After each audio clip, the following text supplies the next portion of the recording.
আসসালামু আলাইকুম এভরিওয়ান। আমি আজকে আপনাদের সাথে একটা টিপস শেয়ার করব। এটা হচ্ছে যে আপনার ফ্রেঞ্চ ফ্রাই সংরক্ষণ পদ্ধতি।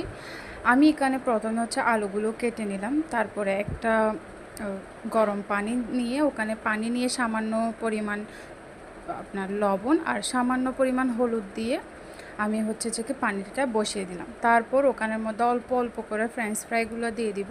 অল্প অল্প সংখ্যক করব যাতে অতিরিক্ত সিদ্ধ হয়ে না যায়। তো সেক্ষেত্রে প্রথমে হচ্ছে আমি অল্প করে দিয়ে সামান্য সিদ্ধ বলতে একবার পানি যখন বুদবুদ হয়ে উঠে আসবে দেন চুলা বন্ধ করে দিবেন। আমি আবার প্রসেসিংটা দেখা দিচ্ছি। এরকম যখন পানি গরম থাকবে এরকম অবস্থায় দিয়ে দিবেন।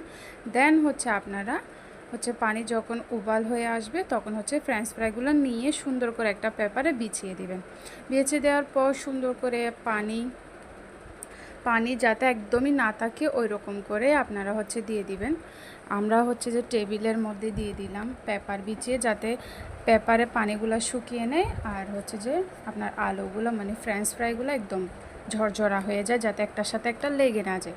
যেহেতু এগুলো ফ্রিজে রাখবো সেহেতু আগে থেকেই পানি থাকলে এগুলা যখন ফ্রিজে থাকবে এগুলো যে একটার সাথে একটা গায়ে লেগে যাবে এবং যে আপনি তেলে ছাড়ার সাথে সাথে এগুলো ভেঙে যাবে। তো আমি আপনাদেরকে এটা দেখাই দিচ্ছি। দেখেন, এটা একদম সিদ্ধও না, অতিরিক্ত সিদ্ধও না, আবার অতিরিক্ত নরম না।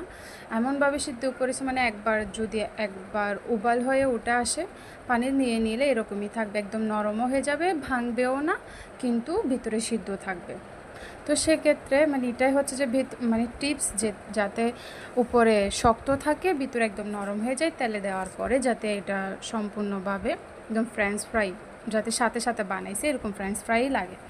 তারপর আমি এখানে যে আবার যখন ঠান্ডা হয়ে যাবে পানিগুলো একদম শুকিয়ে যাবে, অল্প অল্প একসাথে সবগুলো নেব না, অল্প অল্প করে আমি ওখানে প্রথমে ফ্রেঞ্চ ফ্রাইগুলো আমি বড় একটা পাতিলে নিয়ে নিলাম। তারপর ওখানে সামান্য লবণ আর সামান্য পরিমাণ মশলার গুঁড়ি দিয়ে জাস্ট আমি হাত দিয়ে হোক বা এরকম আমার মতো ঝেড়ে ঝেড়ে হোক করে নেবেন।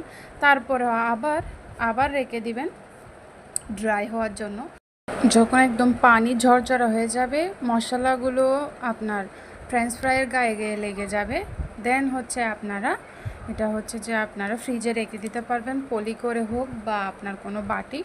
যখন বের করবেন বা যখন ফ্রাই করবেন তখন 10 মিনিট আগে ফ্রাই করার 10 মিনিট আগে আপনারা রেখে দিলে হয়ে যাবে।